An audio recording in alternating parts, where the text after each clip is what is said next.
Here's my note card.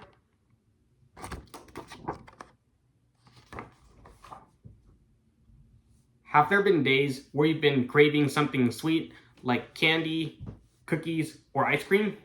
Well, believe it or not, lots of people, or almost everyone, crave it almost every day. And lots of these sweet items contain sugar. Sugar is something that makes us feel good. We get very high after intaking it, and it is something we want more of and more of every single day. And it can be a very vicious cycle when people continue to contain sugar, because it is very harmful for our bodies and it can cause health problems down the road. And lots of people try to use sugar to intake it for their calories each day, so that way they can feel good.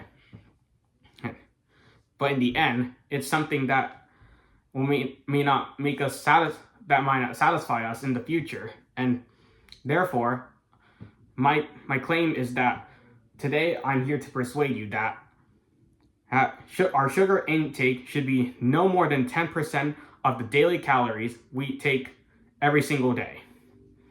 First, let's discuss the problems of why sugar is bad.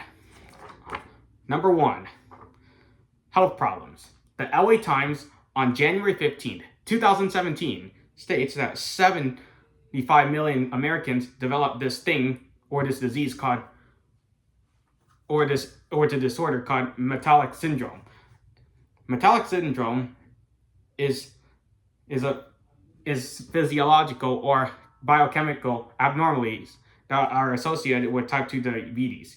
And it plays a role in things like diabetes, obesity, heart diseases, and cancer. And sugar causes people to gain weight, and I feel like the more we contain it, the more weight people will gain each day. And even though sugar does make us feel good, like I mentioned earlier, it is very challenging to break the cycle of consuming it. Each time we intake sugar, it activates the brain's reward system. When that reward system is activated, the brain is sending signals that we want more and more sugar, so that way we can keep feeling good. Therefore, us humans may not realize how much sugar we contain or we've been intaking each day, and not realize that how much calories we're containing or intaking. And therefore, I think the sugar intake needs to be less. And I think that is a way to prevent all these health problems from happening down the road. And I think many people have been dying at a younger age due to the fact that they're getting health problems, and it's due to the fact that too much sugar is contained. Therefore, sugar is like a white death. And going to problem number 2, sugar is very easy to access.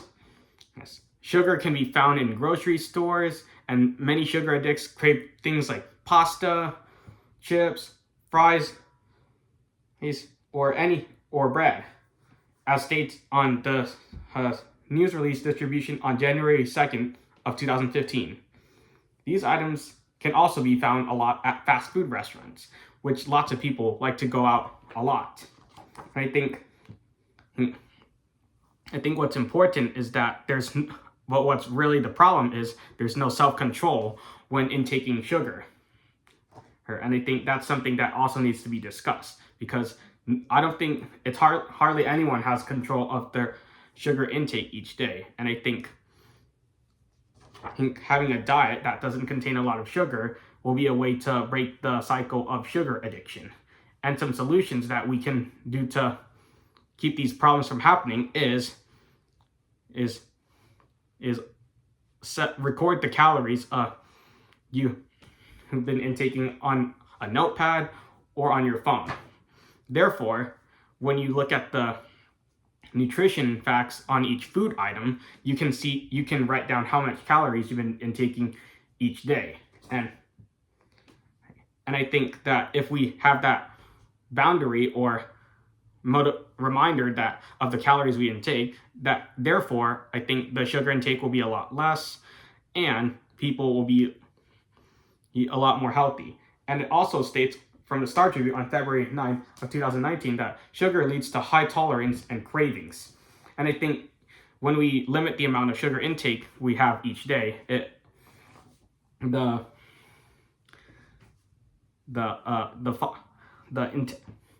less the brain's reward system will activate, and therefore we will be used to eating healthier foods like broccoli, carrots, fruit, or other things that are healthy for us and are beneficial to our health. And another solution would be to get some exercise in. Exercising is also a good way to lose weight and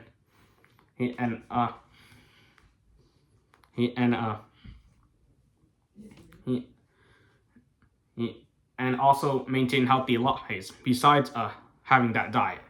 And I think that another way to do that is have someone remind us of how much sugar we have each day. And I think therefore, if we have these boundaries set, therefore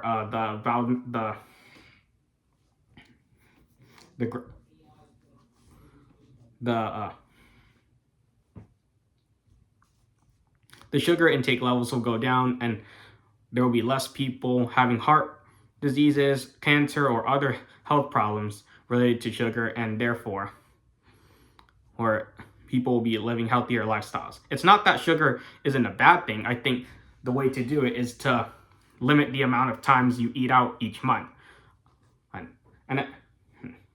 And therefore, I think another way we could do this is to have a positive reinforcement or positive punishment, like from psychology. And if the positive reinforcement could be that, let's say, if we work hard, for let's say if we finish our homework on time, then we could have, like, let's say going out to fast food restaurants or getting ice cream as a reward. And if you don't meet the requirements, then you would have to have a positive punishment, like maybe doing chores around the house or maybe running a lap around the neighborhood. I think these are some ways we can implement that, so that way sugar does not become a vicious cycle for humans. And I think, and then today I persuaded you that our sugar intake should be no more than 10% of the calories we intake each day. I think the call to action is that if we make every effort to watch our sugar levels and have these healthy diets, then people will be living healthier lives without feeling the weight and burden of responsibility when health problems occur.